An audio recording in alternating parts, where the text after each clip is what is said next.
April 26, 1940, 6:15 in the morning. Marcus Schiller stood alone in the drafting room of North American Aviation's plant in Inglewood, California. The room was cold. The overhead fluorescent lights hummed. Before him, a drafting table. Blank, white paper stretched across its surface. A mechanical pencil sat to the right, a T-square to the left. Nothing else. Schiller was 40 years old, German-born, 5'9", wire-rimmed glasses, thinning dark hair combed straight back, calloused hands from 15 years of aircraft work, a slight accent that marked him as foreign in a country growing increasingly suspicious of foreigners. He had exactly 120 days to design a complete fighter aircraft from scratch. 120 days to do what normally took 2, sometimes 3 years. 120 days to prove that a German immigrant could serve American freedom better than German fascism. 120 days to save his company, possibly the British Empire, and definitely his career. The telephone on the wall behind him had rung 30 minutes earlier. The British Purchasing Commission, desperate. The Royal Air Force was hemorrhaging fighter planes over France. They needed more, hundreds more, thousands more. They'd asked North American to build the P-40 Warhawk under license, a proven design already in production. But the company president had gambled instead. "We can build you something better, in the same time." The British, desperate enough to believe anything, had agreed. The contract was signed, the deposit wired. And now Marcus Schiller, chief designer, stood before a blank page with 4 months to deliver a miracle. He placed his right hand flat on the paper, felt the texture, cool, smooth, empty. Outside, through the tall factory windows, the California sun was beginning to rise. Orange light crept across the concrete floor. The plant would come alive in 45 minutes. 300 workers, 30 engineers, all of them waiting to see what Schiller would create. He picked up the pencil. His hand did not shake. He had left Germany in 1925, 15 years ago, watching his homeland slide towards something dark, something that valued brutality over engineering, power over precision. He'd sworn then that his work would serve life, not death, freedom, not tyranny. Now, in this cold room, with blank paper and 120 days, he would prove it. Schiller drew the first line. The British were drowning. France was collapsing. The Wehrmacht had punched through the Ardennes. Panzer divisions were racing toward the Channel. The Royal Air Force was losing fighters faster than they could replace them. Hurricanes, Spitfires, shot down over Belgium, over France, over their own fields in southern England. The mathematics were brutal. Every combat sortie lost aircraft, battle damage, engine failure, pilot error, combat attrition. The RAF had perhaps 600 frontline fighters. They needed 3,000. American aircraft production was their only hope, but America wasn't at war. American factories were building for peacetime profits, not survival. Getting them to retool, to prioritize, to deliver required cash, contracts, commitments. The British Purchasing Commission had come to California with one objective: more fighters, now, any way possible. North American Aviation was a small company, respected, capable, but not a major player. They'd built trainers, a few attack aircraft, nothing that matched the performance of frontline European fighters. When the British asked them to produce P-40 Warhawks under license from Curtiss-Wright, it made sense. The P-40 was already in production. The tooling existed. The blueprints were available. But North American's president, Dutch Kindleberger, had seen an opportunity. "Give us the contract. We'll design something better, from scratch, in 120 days." It was an audacious claim, bordering on insane. Aircraft design was iterative, careful, years of testing, refinement, modification, wind tunnels, stress analysis, prototype failures, redesigns. 120 days was impossible, unless you were desperate enough to try, and unless you had Marcus Schiller. Schiller had assembled his team by noon that same day, 30 engineers, not the biggest design group, not the most experienced, but hungry, capable, willing to work every hour God gave them, and then some. He called them into the drafting room. They stood in a semicircle around the table, where that morning there had been nothing. Now there were sketches, rough, preliminary, but a vision was emerging. "Gentlemen," Schiller said. His voice was quiet, calm. The accent made every word deliberate. "The British need a fighter that can operate at high altitude, that can escort their bombers, that can outfight the Messerschmitt 109. We have 4 months to design it, 6 months to build the prototype, or this company closes, and we're all looking for work." He let that sink in. "We cannot design by committee. We cannot second guess. I will make the critical decisions. You will execute them. Fast, precisely, without argument. When we finish, every one of you will have built something no one believed possible." One of the younger engineers raised his hand. "Mr. Schiller, 4 months for complete design. How?" Schiller looked at him. "By making 3 decisions right now that would normally take 3 months each. And by accepting that good enough, delivered on time, beats perfect, delivered late." He turned to the sketches on the table. Decision 1. The wing. He pointed to a cross-section drawing. The wing profile was unusual, thinner than conventional designs, smoother. The upper and lower surfaces met at a sharp leading edge, then curved back in an almost sensual line. Laminar flow airfoil maintains smooth airflow over a greater percentage of the wing surface, reduces drag by 20% compared to conventional wings. One of the senior engineers frowned. "That's unproven. The wind tunnel data." "The wind tunnel data is promising," Schiller interrupted. "Not perfect, not guaranteed, but promising. We don't have time to perfect it. We make it work." He moved to the next sketch. Decision 2. Radiator placement. In conventional fighters, the radiator sat under the nose or in the wings. It created drag. Necessary drag, but drag nonetheless. Cooling the engine meant accepting that penalty. Schiller's sketch showed the radiator behind the pilot, below the fuselage, an unusual location. "We use the Meredith effect. The radiator intake is a carefully shaped duct. As air flows through, it heats up.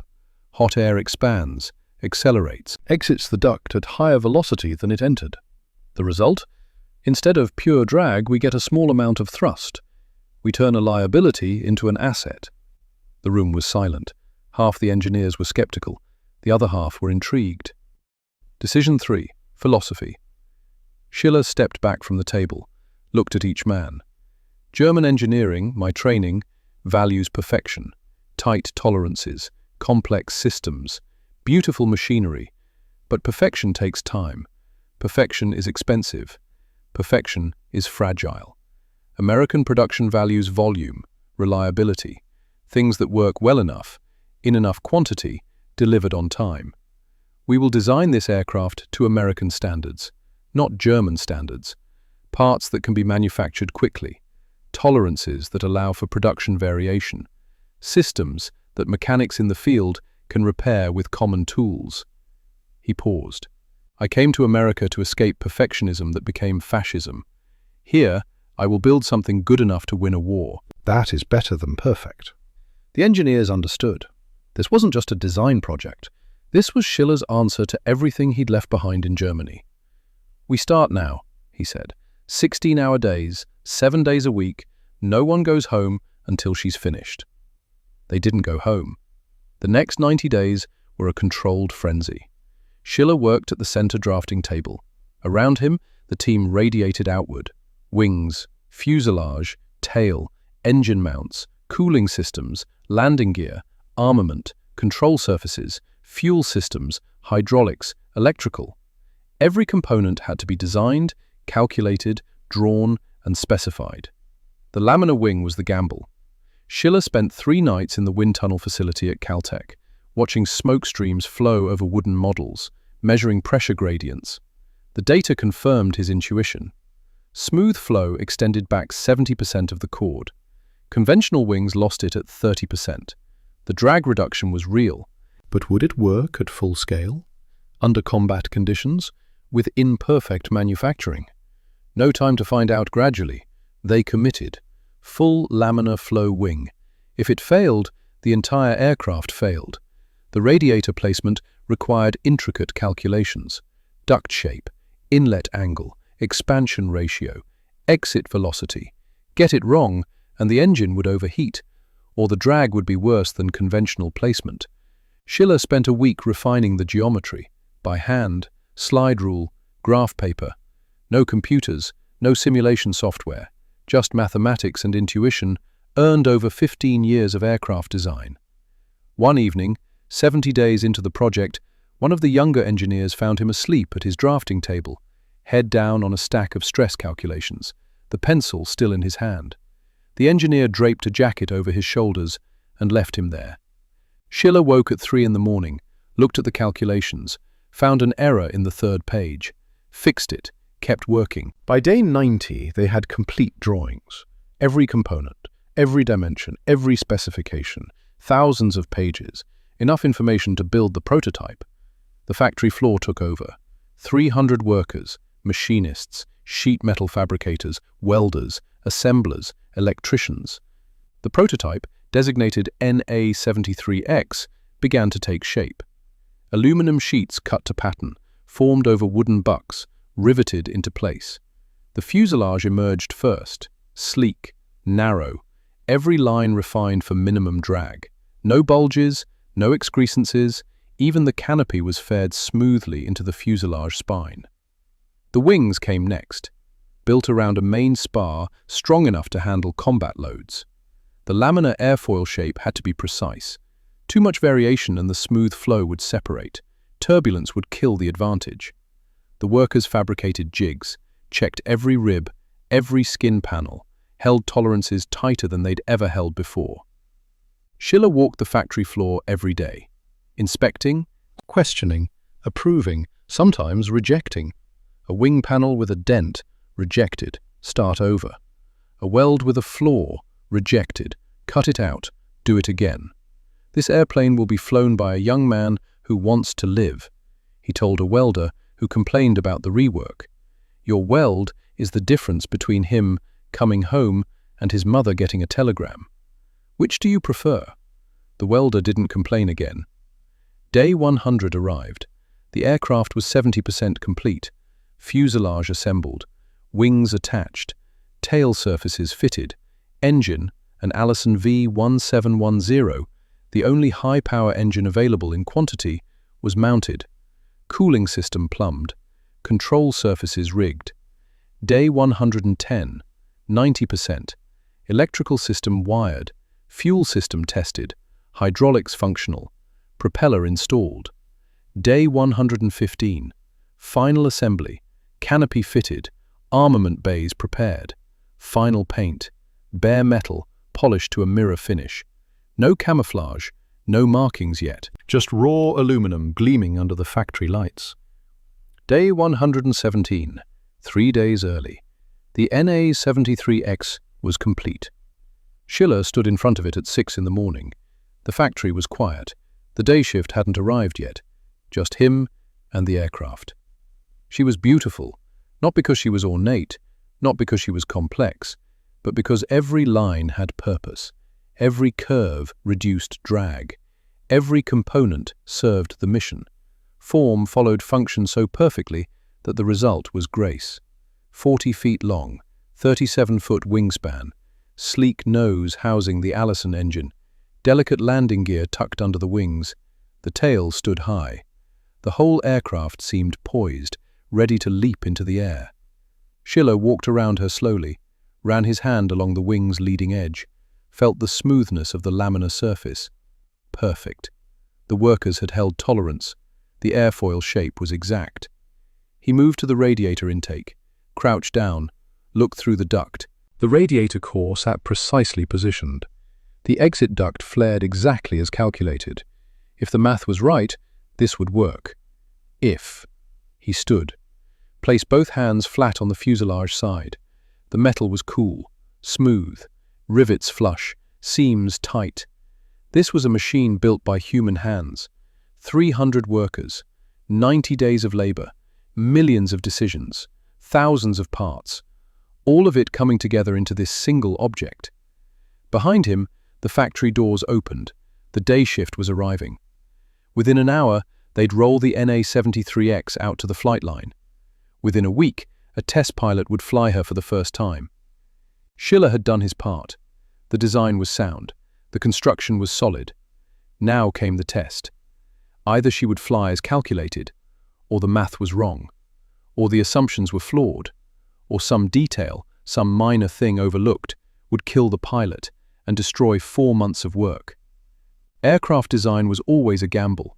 You calculated, you tested, you refined. But in the end, you strapped a man into a machine and sent him into the sky and hoped your mathematics were stronger than gravity. Schiller was confident in his mathematics, but not certain, never certain. October 26, 1940. 183 days after Schiller had drawn that first line. 63 days ahead of the British contract deadline. The NA-73X sat on the tarmac at Mines Field. Test pilot Vance Breeze walked around her, checking control surfaces, looking for hydraulic leaks, examining the landing gear, standard pre-flight. Schiller stood with the engineering team 50 yards away, watching. The morning was cool, clear sky, light wind, perfect conditions for a first flight. Breeze was one of the best, calm, analytical. If something went wrong, he'd either fix it or bring the aircraft back safely. Probably. Schiller's hands were in his coat pockets. His right hand was clenched into a fist. No one could see it, but he could feel his nails digging into his palm. 4 months of work. A company's future. A contribution to a war that would determine whether fascism or freedom prevailed. All of it sitting on that tarmac, about to either prove Schiller right or prove him a fool. Breeze climbed into the cockpit, settled into the seat, pulled the canopy closed. The Allison engine coughed, caught, roared to life. The propeller spun into a blur. Blue smoke puffed from the exhaust stacks. She sounded good. Breeze ran through his checks. Instruments, controls, engine parameters, oil pressure, coolant temperature. Everything nominal. He released the brakes. The NA-73X rolled forward. Picking up speed, tail came up. The aircraft was balanced on the main gear now. 40 miles per hour, 50, 60. And then she lifted. Smooth. No bounce, no hesitation. The landing gear retracted with a solid thunk. Breeze climbed away from the field. 1,000 feet, 2,000.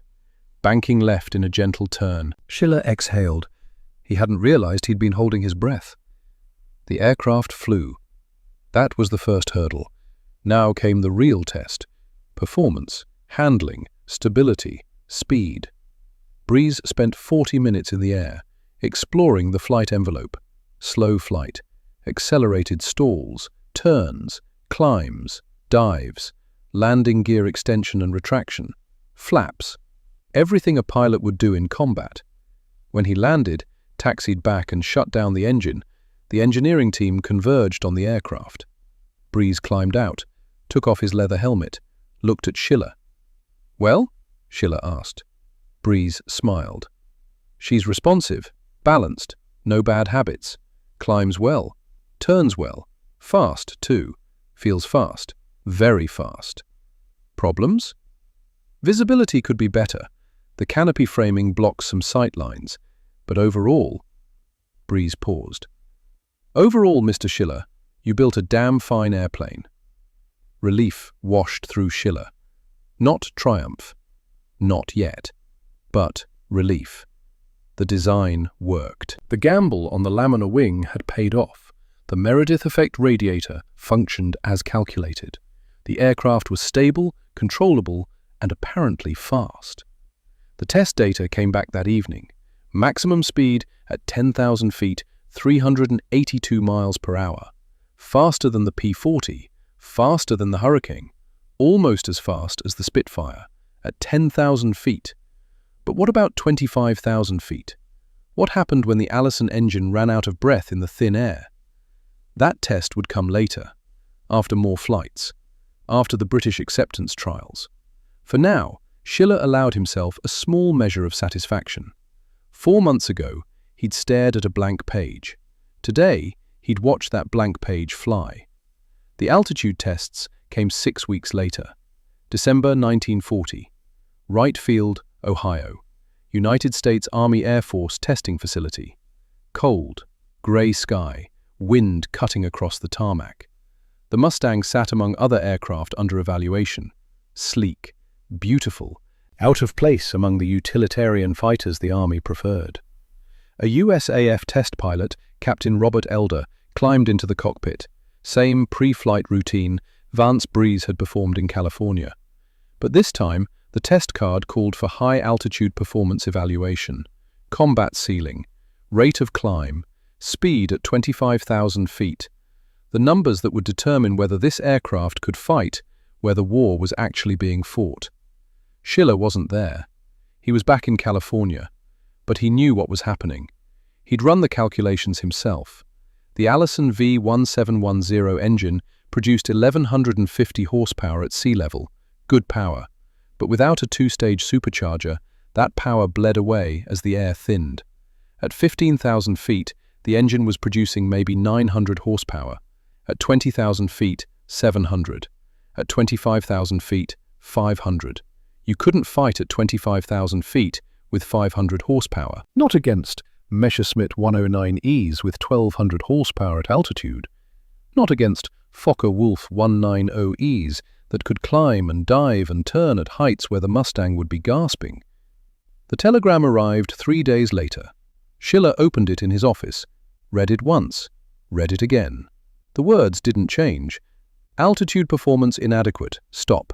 Maximum combat ceiling 21,000 feet, stop. Speed, at 25,000 feet, significantly degraded, stop. Aircraft not recommended for high-altitude combat operations, stop. Not recommended. 4 months of work. 117 days from blank paper to flying prototype. The most aerodynamically refined fighter aircraft anyone had built, and it was inadequate. Schiller sat down, placed the telegram on his desk, stared at it. The airframe was perfect, every line, every curve, every surface optimized for minimum drag. The laminar wing worked exactly as calculated. The Meredith effect radiator turned drag into thrust. The structure was strong. The handling was beautiful. But the heart was wrong. The Allison engine, the only engine available, the engine the British had specified because nothing else could be delivered in quantity, couldn't perform where it mattered most. Schiller had built a racehorse, but the race was being run at an altitude where his horse couldn't breathe. He thought about the young pilots who would fly this aircraft, thought about them trying to climb to 25,000 feet to intercept German bombers, watching the altimeter creep upward, feeling the controls get mushy as the thin air robbed the wings of bite, seeing the enemy fighters above them, faster, more powerful, untouchable. Those pilots would die, and it would be his fault, not because the design was flawed, but because the design was incomplete, a masterpiece without the strength to fulfill its purpose. Marcus Schiller, who had left Germany to build something that mattered, had instead built something beautiful and useless. He stayed in his office until midnight, alone, the factory floor dark and silent below. The official rejection came in January 1941, a letter from the Army Air Force Materiel Division, formal, bureaucratic, cold. The Mustang did not meet requirements for a frontline fighter aircraft. Altitude performance was insufficient for European theater operations. While the airframe showed promise, the current power plant configuration rendered it unsuitable for primary combat missions. The Army would not be placing orders beyond a small number for evaluation purposes. Thank you for your submission. The British were more generous. They'd already ordered the aircraft, already committed. They took delivery and put the Mustangs to work. But not as fighters, as reconnaissance aircraft, tactical support, low-level ground attack, missions that kept them below 15,000 feet where the Allison still had power. Schiller read the mission reports. His aircraft, designed to dominate the sky, was taking photographs, strafing trucks, running messages, important work, necessary work, but not what she was meant to do. The months that followed were dark. Schiller continued working, designing trainers, improving existing aircraft, the routine work that kept an aerospace company running. but the Mustang haunted him. Every evening when he left the factory, he walked past the production line where they were building Mustangs for the British, sleek fighters rolling off the assembly line, each one beautiful, each one handicapped. By the spring of 1942, 18 months had passed since that first flight. 18 months since he'd watched the NA-73X lift off and felt pride in what he'd created. That pride had curdled into something bitter. He stopped reading the mission reports, stopped following the Mustang's operational use. It was easier not to know, easier to focus on other projects, easier to pretend that his masterpiece hadn't become a footnote. Then, in April 1942, the telephone in his office rang. It was 4 in the afternoon. Schiller was reviewing drawings for a training aircraft. Tedious work. Safe work. The phone rang 3 times before he answered. Marcus Schiller. Mr. Schiller, my name is Reginald Harwell. I'm calling from England, from Rolls-Royce. British accent. Educated. Precise. How can I help you, Mr. Harwell? I've seen your aircraft, the Mustang. 5 of them are here for evaluation. I've examined them quite thoroughly. Schiller said nothing, waited. Mr. Schiller, I believe you've built the finest airframe I've ever seen. The aerodynamics are extraordinary. The attention to detail is remarkable. But the engine is wrong. I'm aware, Schiller said. His voice was flat. The Allison was specified by the contract. It's what we had available. Yes, but it doesn't have to stay that way. Schiller sat up straighter. What do you mean? I mean, Harwell said, that we should put a Merlin engine in your airframe. Silence on the line. The Rolls-Royce Merlin, the engine that powered the Spitfire, 12 cylinders, 2-stage supercharger, 1,700 horsepower, and more importantly, power that didn't fade at altitude. At 25,000 feet, the Merlin was still producing 85% of its sea-level power. It was the engine Schiller had wanted from the beginning, the engine that didn't exist in American production, the engine that could turn his beautiful, useless airframe into something that could actually fight.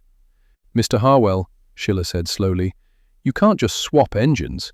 Different mounting points, different cooling requirements, different weight distribution, the center of gravity would shift, the aircraft might be unflyable.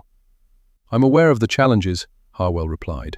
I'm an engineer, Mr. Schiller, same as you, and I'm telling you it can be done. Should be done. Your airframe deserves the right engine. Schiller closed his eyes. 18 months of disappointment. 18 months of watching his creation relegated to secondary missions. And now this British engineer was suggesting the impossible. If you destroy my airframe, trying to force a different engine into it. I won't destroy it, Harwell interrupted. I'll complete it. Trust me, Mr. Schiller. Engineer to engineer. I know what I'm doing. Schiller thought about it, calculated rapidly. The Merlin was physically larger than the Allison, heavier. The mounting points would have to be completely redesigned, the cooling system reconfigured. The nose section might need to be lengthened. The weight shift would move the center of gravity forward, which could make the aircraft nose-heavy, unstable, impossible to trim properly. It was a massive undertaking, months of work. And if it failed, it would prove that the Mustang was fundamentally flawed. Not just poorly powered, but incompatible with the engine it needed. How many aircraft? Schiller asked. We have 4 we can modify. If it works, we'll convert more. And if it doesn't work? Then we'll have learned something. But Mr. Schiller, I don't believe it will fail. I've run the calculations. The Merlin will fit. The weight distribution is manageable. Your airframe is strong enough. This will work. Schiller made his decision. I'll send you the structural drawings, everything you need, the stress calculations, the load paths. But Mr. Harwell, if you're going to do this, do it right. No shortcuts, no compromises. Wouldn't dream of it, Harwell said. The next 6 months were agony. Schiller wasn't in England, couldn't be. Travel across the Atlantic in 1942 was dangerous. German U-boats prowled the shipping lanes. Aircraft were needed for military transport. A civilian engineer trying to cross the ocean to work on an experimental project wasn't a priority. So Schiller worked by telegram. By telephone when connections were available, by mail when they weren't. Harwell's team in England disassembled one of the Mustangs, removed the Allison engine, began fabricating new mounting points for the Merlin. The front fuselage section had to be modified, new engine bearers, new cooling system plumbing. The radiator ducting remained. Schiller's Meredith effect design was sound, but it had to be recalibrated for the Merlin's different heat output.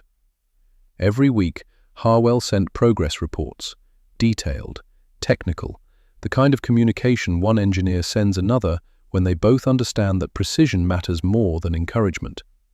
Engine mounts fabricated. Weight is 17 pounds heavier than estimated, compensating with ballast in tail section. Cooling system routing complete, tested at ground idle, temperatures nominal.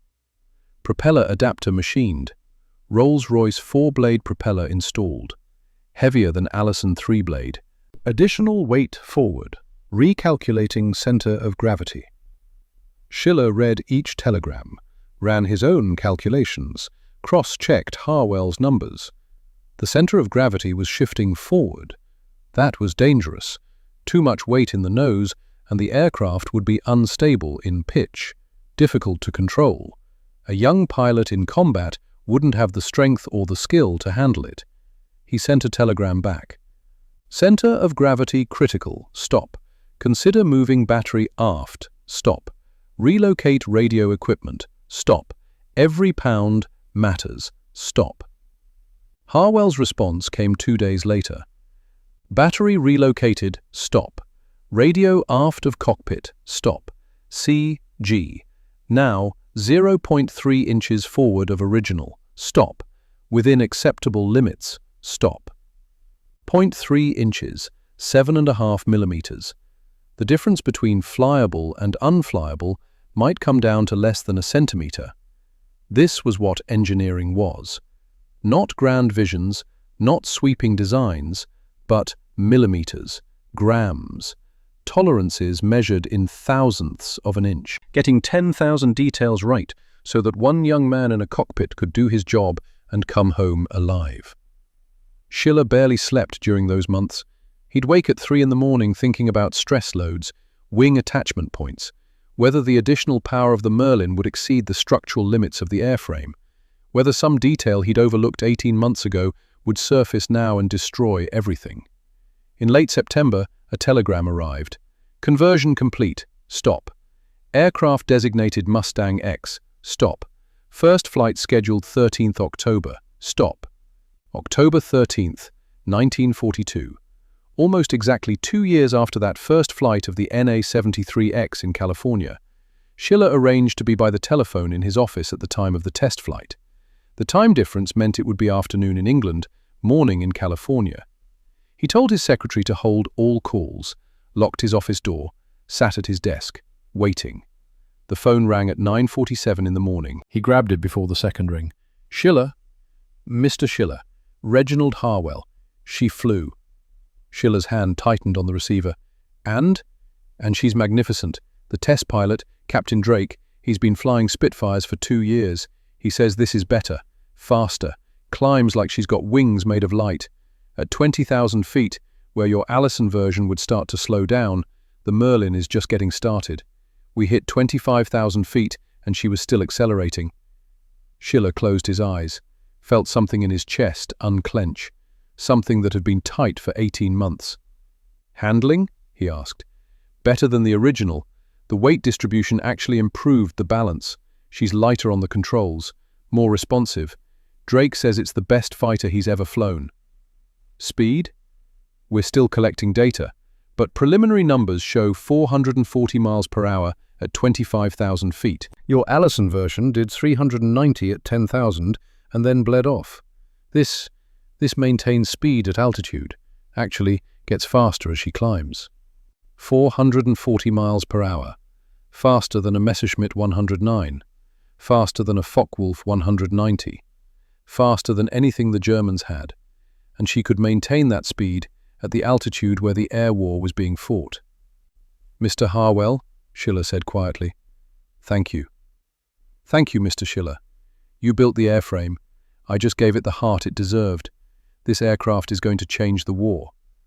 When Schiller hung up, he He sat in his office for a long time. Just sat, looking at the drawings on his wall. The Mustang, his aircraft, the design that had disappointed him, that had been relegated to second-tier missions, that he'd tried to forget. She'd been right all along. The airframe had been right. The aerodynamics had been right. The structure had been right. She'd just been waiting for the right heart. Marcus Schiller, who had left Germany to prove that engineering could serve freedom, had built an aircraft that might actually do it, if the Americans would listen. They didn't listen. News of the Mustang X reached the United States Army Air Force in November 1942. The test data was transmitted, the performance reports, the enthusiastic endorsements from British test pilots. The response from Washington was skeptical. The Mustang had been evaluated and rejected. The Army had moved on. They were building P-47 Thunderbolts, P-38 Lightnings, aircraft that worked, aircraft in production. Changing course now, admitting that a simple engine swap would create a world-class fighter, would be embarrassing. Besides, the British always exaggerated. Everyone knew that. Schiller received calls from Army procurement officers, polite, dismissive. "We're aware of the British tests. We'll review the data. Thank you for bringing it to our attention." Translation: "We're not interested." It was infuriating. The aircraft he'd designed, that had been rejected by American brass, was being vindicated by British engineering, and the Americans were too proud to admit they'd been wrong. He tried going through channels, wrote reports, submitted data, requested that the Army test a Merlin-powered Mustang themselves. The requests were acknowledged, then filed, then forgotten. The months passed. Winter turned to spring, spring to summer. 1943 arrived. American bombers were flying deep into Germany, daylight raids, hitting factories, rail yards, ball-bearing plants, strategic targets that could cripple the German war machine. But the bombers were unescorted. The P-47 Thunderbolts and P-38 Lightnings that flew with them had the range to get to Western Germany. Maybe, if everything went perfectly, if the winds were favorable, if they didn't have to dogfight on the way. But they couldn't reach Berlin, couldn't escort bombers deep into the heart of German territory. The escorts had to turn back, and then the bombers were alone, vulnerable. German fighters swarmed them. The losses were catastrophic. Schiller read the casualty reports: bomber crews missing, shot down over Germany, captured, killed. Every one of those crews could have been protected by Mustangs with Merlin engines, aircraft with the range to go the distance, the speed to outfight German interceptors, the performance to dominate the sky. But American pride stood in the way. Then came October 14th, 1943. The target was Schweinfurt, deep in southern Germany. Ball-bearing factories, critical to German war production. If they could be destroyed, it would cripple tank production, aircraft production, everything that relied on precision bearings. 376 B-17 Flying Fortresses took off from England that morning, the largest daylight raid yet. P-47 Thunderbolts escorted them part way. Then, over Belgium, the escorts turned back. Fuel running low, range exhausted. The B-17s continued alone. What happened next was massacre. German fighters rose to meet them. Messerschmitts, Focke-Wulfs, hundreds of them. Without American escorts, the German pilots could attack with impunity. They positioned themselves ahead of the bomber formations, made head-on passes, raked the bombers with cannon fire. B-17s burned, fell, exploded. 60 bombers went down, 600 airmen killed or captured in a single day. The ones who made it back told stories of watching their wingmen disintegrate, of flying through debris fields, of seeing parachutes blossom, and knowing those men were going to spend the rest of the war in prison camps, if they were lucky. The bombing campaign was on the brink of collapse. The losses were unsustainable. The crews were reaching their breaking points. You can only watch your friends die so many times before you stop believing you'll survive. The reports reached Washington, the casualty lists, the photographs of burned aircraft, the testimony from surviving crew members, and finally, reluctantly, the Army Air Force admitted what should have been obvious 18 months earlier. They needed the Mustang. The orders came through in December 1943, 2,000 P-51B Mustangs, with Packard-built Merlin engines, American production, American pilots.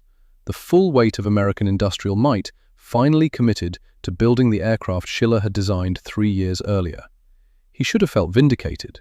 Instead, he felt rage. Rage at the 18 months wasted. Rage at the bureaucratic pride that had delayed the decision.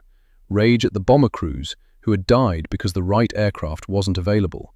Rage at himself for not fighting harder, for not forcing the issue, for accepting the rejection and moving on, instead of screaming that his airframe was right and only the engine was wrong. But rage doesn't build aircraft. Precision does. Focus does. Work does. And there was work to be done. Because the Packard-built Merlin engines, when they started coming off the production line, had problems. The quality wasn't there. Rolls-Royce in England had spent decades refining the Merlin. Tolerances measured in 10,000ths of an inch. Assembly procedures that required skilled craftsmen. Quality control that rejected anything less than perfect. Packard in Detroit was building car engines. They understood volume production, interchangeable parts, assembly line efficiency. But they didn't understand that an aircraft engine turning at 3,000 RPM at 25,000 feet had different requirements than a Packard straight 8 in a luxury sedan. The early Packard Merlins were failing. Oil leaks, bearing failures, valve problems, overheating. Test pilots reported engine failures on acceptance flights. Factory workers found defects during assembly. The rejection rate was hitting 40%. 2,000 Mustangs on order, and the engines were failing. Schiller got a call in January 1944. The Army wanted him at the Packard plant, Detroit, immediately. Fix the problem. He flew out the next day. The Packard plant was enormous. Acres of factory floor, thousands of workers, assembly lines producing engines by the hundreds. The scale was impressive. The quality was not. Schiller spent 3 days on the floor, watching assembly, inspecting engines, talking to workers. He found the problems. Tolerances were too loose. Packard was building to automotive standards. Close enough for a car engine, not close enough for an aircraft engine that had to run for hundreds of hours under combat stress. Assembly procedures were inconsistent. One shift would torque fasteners to spec. Another shift would do it by feel. The variation meant some engines were solid, others were ticking time bombs. Quality control was overwhelmed. Inspectors couldn't keep up with the production rate. Defective components were slipping through. Schiller called a meeting with Packard's chief engineer, a man named Victor Stone, gruff, practical, Detroit through and through. "Mr. Stone," Schiller said, "your workers are building car engines. I need them to build aircraft engines." Stone bristled.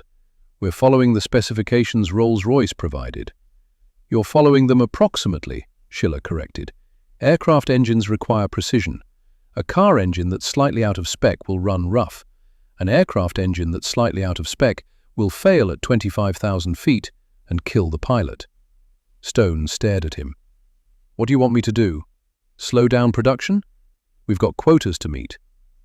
"I want you to meet the quotas with engines that work. That means tighter quality control. That means training your workers.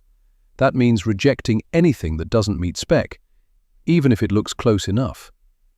That'll cost money. Losing pilots costs more." Stone thought about it. He was a practical man, understood systems, understood that building things right the first time was cheaper than rebuilding them later. "All right," he said, "show me what needs to change."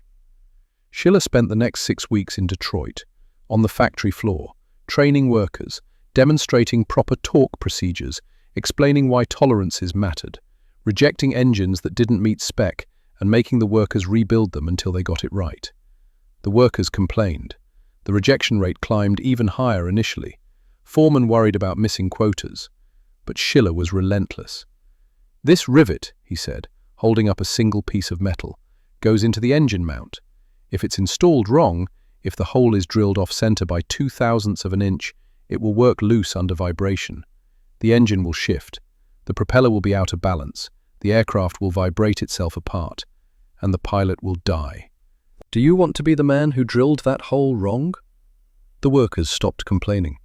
By March 1944, the rejection rate had dropped to 5%.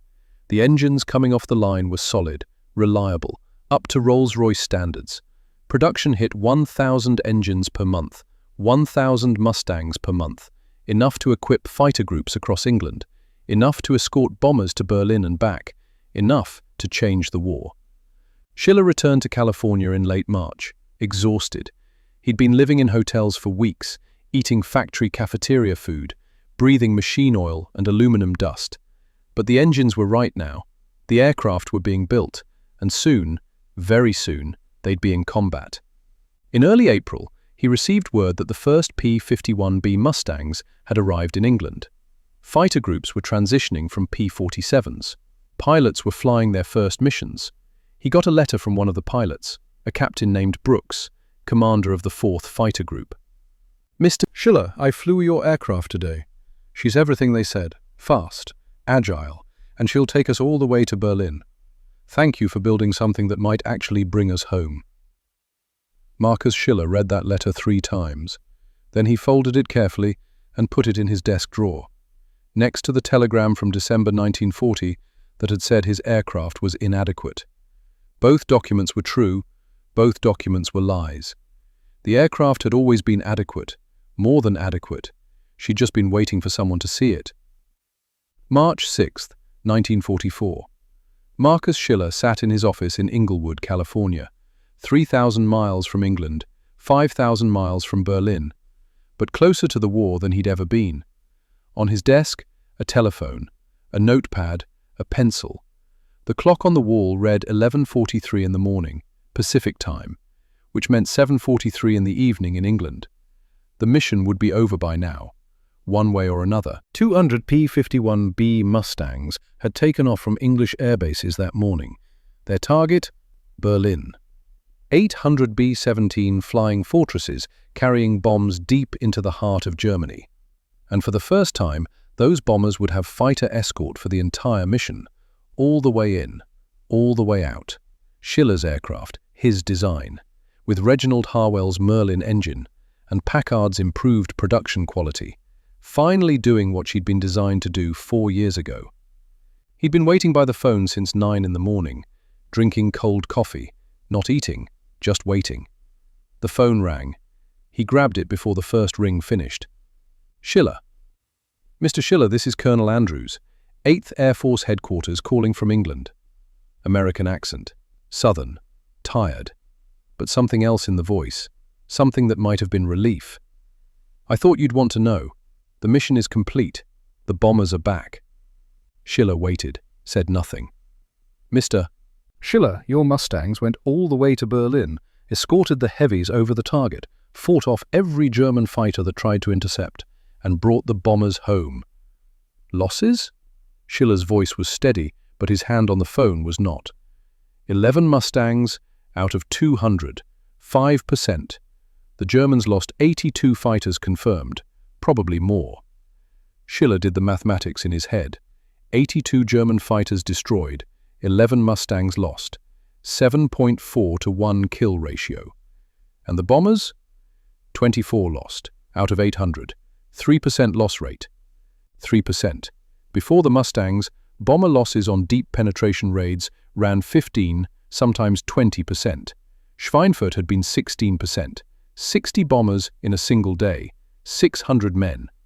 3% meant the bombing campaign was sustainable, meant crews had a chance of completing their tours, meant the strategic air war could continue. "Mr. Schiller, the pilots are calling it a slaughter, our slaughter. The Germans couldn't touch us. Every time they tried to get to the bombers, the Mustangs were there, faster, higher. The Krauts couldn't run, couldn't hide, couldn't fight, they just died." Schiller closed his eyes. 4 years ago, he'd drawn a line on blank paper. 120 days of work, 18 months of disappointment, 6 months of hoping someone else could fix what he couldn't.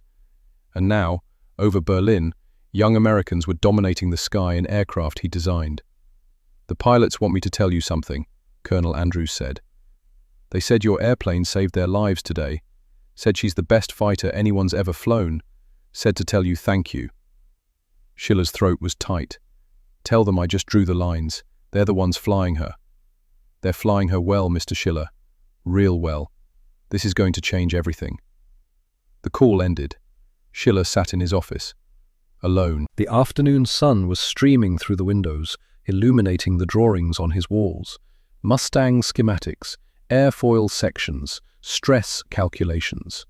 He thought about the 19-year-old boy from Stuttgart who'd decided to become an engineer, who'd loved aircraft before he understood what they'd be used for, who'd left Germany in 1925 because he'd seen something dark growing in his homeland. That boy had wanted to build things that mattered, things that helped, things that proved engineering could serve life instead of death. Marcus Schiller, 44 years old, sitting in a California office, had finally done it. The reports came in over the following weeks. March 8, 1944. Another Berlin mission. Similar results. German fighters destroyed. Bombers protected. The Mustangs were everywhere. Pilots reported that German fighters were becoming reluctant to engage. They'd climb to attack the bombers, see the Mustangs, and dive away. Survival over aggression. March 15, 1944. A German pilot, shot down and captured, was interrogated. The transcript reached Schiller 2 weeks later. Question: what is your assessment of the American P-51? Answer: when we saw Thunderbolts, we knew they had limited range. We could wait them out. When we saw Lightnings, we knew their vulnerabilities and avoided those areas. But the Mustangs, they are everywhere, all the time. They are faster than our fighters, they climb better, they turn as well as we do, and they never run out of fuel. There is nowhere to hide from them. Question: can the Luftwaffe defeat them? Answer: no. One word. Number. Schiller read that transcript in his office, read it twice. The German pilot's assessment was clinical, professional, not bitter, not angry, just factual. The Mustang was better. The war in the air was lost. A week later, another document arrived. This one was stamped with German military classifications, captured from a downed aircraft. A technical assessment prepared by Messerschmitt engineers who'd examined a crashed Mustang. The report was in German. Schiller translated it himself. The P-51 represents a synthesis of superior American airframe design with superior British engine technology. The laminar flow wing achieves drag reduction we have been unable to match. The cooling system design is innovative and efficient. The engine installation provides high-altitude performance exceeding our current capabilities. Combined with American mass production capacity, this aircraft presents a threat we are unable to counter with available resources. Conclusion. Recommend focus on defensive tactics. Offensive air superiority is no longer achievable. Schiller read that last line 3 times. Offensive air superiority is no longer achievable. The engineers who'd built the Messerschmitt 109, who designed the Focke-Wulf 190, German engineers from the country that had considered itself the pinnacle of technical excellence, were admitting they couldn't compete with an American aircraft, with his aircraft. Marcus Schiller, the German immigrant who'd left his homeland to escape what it was becoming, had built the weapon that proved American engineering could defeat German engineering.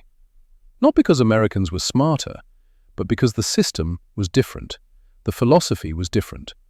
Schiller had learned to design for production, for maintainability, for good enough instead of perfect, for abundance instead of scarcity. German engineers still designed for perfection, for tight tolerances, for craftsmanship that required skilled labor and rare materials. Beautiful aircraft, sophisticated aircraft, but not enough of them, and not soon enough. The Mustang wasn't perfect, it was merely excellent, and there were thousands of them. That was enough. By the summer of 1944, the air war over Europe had fundamentally changed.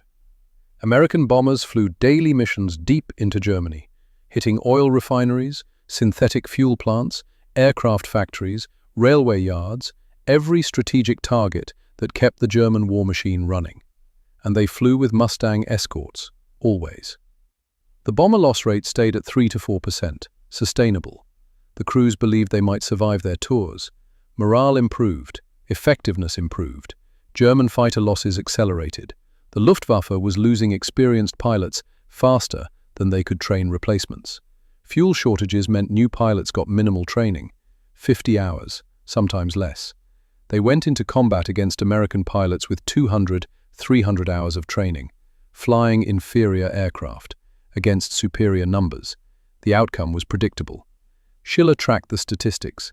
15,000 P-51 Mustangs were built by war's end. Production peaked at over 1,000 per month.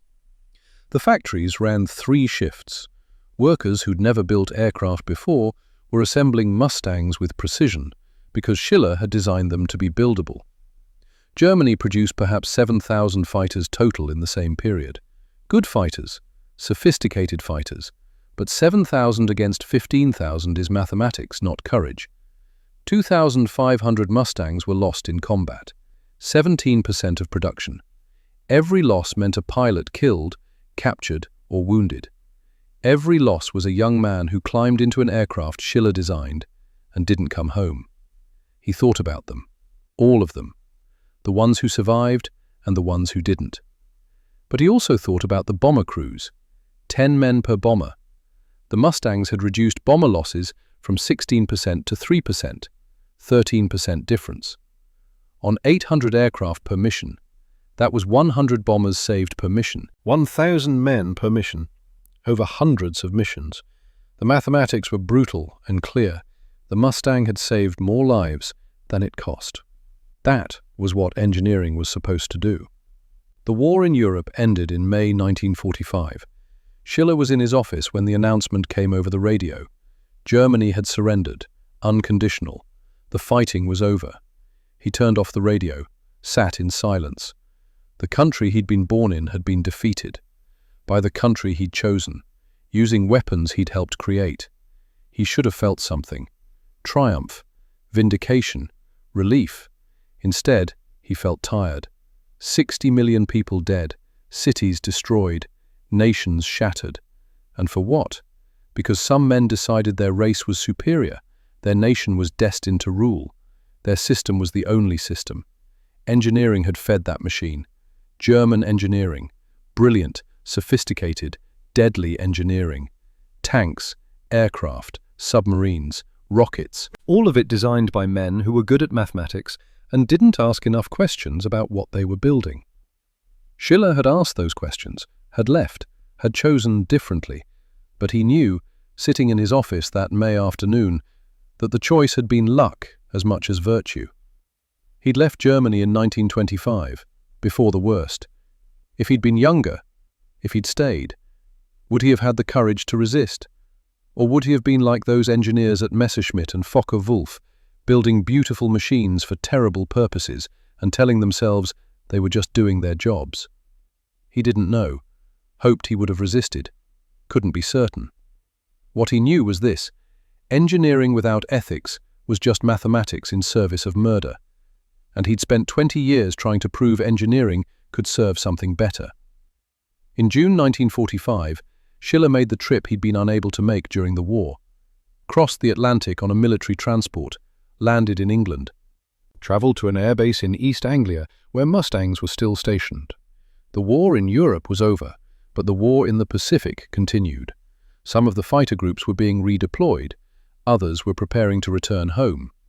Colonel Daniel Brooks, commander of the 4th Fighter Group, met him on the tarmac. Brooks was 31 years old, looked 50, 2 years of combat, 300 missions, 24 confirmed kills, and alive, which was more than could be said for a third of the pilots who'd started with him. They shook hands. Brooks led him to the flight line, where a dozen Mustangs were parked. "Mr. Schiller, I wanted you to see what your aircraft looks like after 2 years of combat." The Mustangs were worn, paint chipped, panel lines darkened with oil residue, propeller blades nicked from debris, canopy scratches from thousands of hours in the air, patches over bullet holes, evidence of hard use by young men who'd pushed these machines to their limits and beyond. But they were still flying, still functional, still bringing pilots home. "We've lost birds to combat," Brooks said. "German fighters, flak. But we haven't lost a single aircraft to structural failure, not one. "Your airframe is solid, Mr. Schiller. She takes punishment and keeps flying." They walked down the line.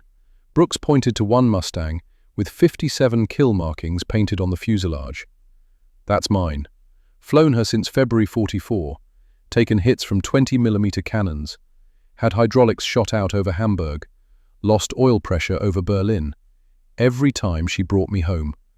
I owe my life to your aeroplane." Schiller reached out, touched the fuselage. The metal was warm from the afternoon sun, smooth despite the wear. He could feel the rivets under his palm, every one of them placed by a worker he'd trained, every panel formed to tolerances he'd specified. "You brought yourself home, Colonel," Schiller said.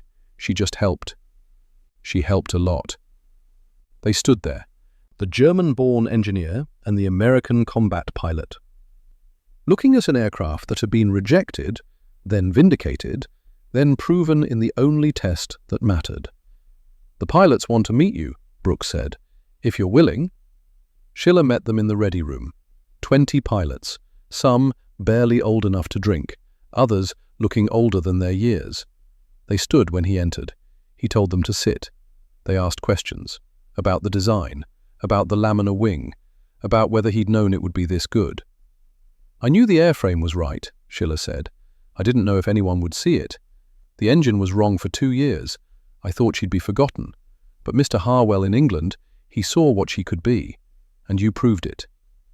One of the younger pilots, a lieutenant with 5 kills and a distinguished flying cross, asked, "Mr. Schiller, what's it feel like, knowing you designed the best fighter of the war?" Schiller thought about it, about the blank paper 4 years ago, about the rejection, about the 18 months of disappointment, about the bomber crews saved, about the 2,000 pilots who died flying his aircraft, about the 10,000 who'd survived because of it. "It feels like I got lucky," he said finally. "Lucky that I left Germany when I did. Lucky that the British were desperate enough to try something impossible. Lucky that American industry could build enough of them. The aircraft is good, but luck matters as much as engineering." The pilots didn't argue. They'd survived combat. They understood luck. Schiller returned to California, back to work. The war in the Pacific ended in August. Mustang production slowed, then stopped. The contracts were cancelled, the factories retooled for peacetime production. Marcus Schiller, 45 years old, moved on to other projects. Jet aircraft, the future. The Mustang was the past. But the past had a way of following him. The years passed. 1950s, 1960s, 1970s. Schiller watched the world change, watched aircraft evolve from propellers to jets to rockets, watched engineering principles he'd developed in that drafting room in 1940 influence generations of designers. The Mustang became legend, not just among pilots who'd flown her, but among anyone who cared about aircraft, about engineering, about what happens when desperation meets innovation. In 1975, Marcus Schiller was 75 years old. He'd outlived most of his contemporaries. The other engineers from that 4-month sprint in 1940, the test pilots, the factory workers. Time took them all eventually. But the Mustang endured. There were perhaps 200 still flying. Air shows, racing, museums, enthusiasts who loved the aircraft enough to spend fortunes keeping them airborne. Schiller attended an air show in Reno, sat in the stands, watched Mustangs fly racing patterns around pylons, pilots pushing them to limits even combat hadn't demanded. 450 miles per hour, 500, the airframes holding together despite stressors Schiller had never calculated for. A young man, maybe 25, sat next to him, watched the racing, eventually asked, "You an aviation fan?" "I used to design aircraft," Schiller said. His accent was still there, softer now.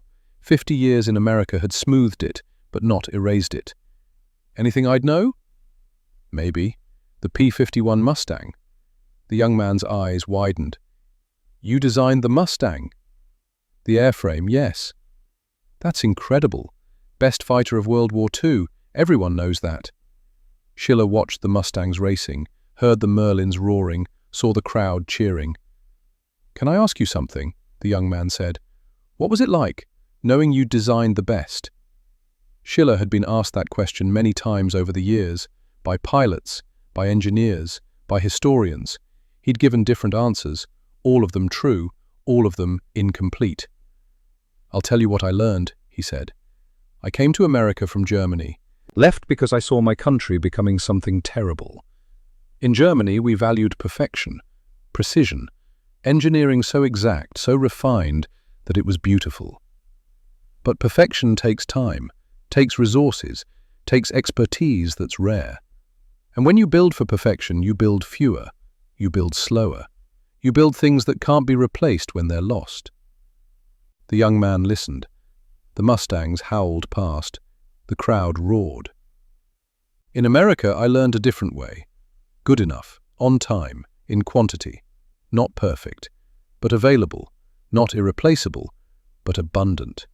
The Mustang wasn't the most sophisticated fighter. German engineers could have built something more precise, more advanced. But they couldn't have built 15,000 of them. Couldn't have built them fast enough. Couldn't have made them simple enough that mechanics in muddy fields could keep them running." Schiller paused, watched a Mustang pull up into a climbing turn, the wing he'd designed. Still flying, still working. "So what was it like designing the best?" "I don't know. I designed something good enough at a time when good enough was exactly what was needed. That's better than perfect." The young man thought about that. "So you're saying it's not about being the best, it's about being right for the moment?" "I'm saying perfection is the enemy of enough, and enough is what wins wars. Enough is what saves lives. Enough is what matters when the choice is between beautiful and available." Down on the field, a Mustang crossed the finish line. Winner. The crowd cheered. The pilot brought the aircraft around for a victory lap. Low, fast, showing off what the airframe could still do 35 years after it was designed. Schiller stood up. His knees hurt. His back hurt. 75 years old and feeling every one of them. But the Mustang flying below, she wasn't old. She was timeless. Because the principles that made her work, efficiency, simplicity, abundance, those principles didn't age. That evening, he sat in his study, looked at the drawings on his walls, Mustang schematics, airfoil sections, stress diagrams, a lifetime of work reduced to lines on paper. He thought about the young man's question. What was it like knowing you'd designed the best? The answer was, he hadn't designed the best. He'd designed good enough, and he'd learned to let go of perfect, to accept that abundance mattered more than sophistication, that systems mattered more than individual brilliance, that being available mattered more than being flawless. Germany had built perfect aircraft, in insufficient numbers, with inadequate resources. Perfection lost the war. America had built good enough aircraft, in overwhelming numbers, with abundant resources. Good enough won the war. That was the lesson Marcus Schiller had learned, the lesson he'd tried to teach for 35 years. Not that perfection didn't matter, but that it mattered less than people thought. Less than abundance, less than availability, less than being exactly what was needed, exactly when it was needed. The Mustang had been that. Not perfect, but exactly right. Marcus Schiller fell asleep in his study that night, surrounded by drawings, surrounded by calculations, surrounded by evidence of a life spent trying to prove that engineering could serve something better than destruction. He'd proven it, once, with an aircraft that almost failed, that was rejected, that was vindicated only because someone else saw what it could be. That was enough. That was more than enough. That was everything.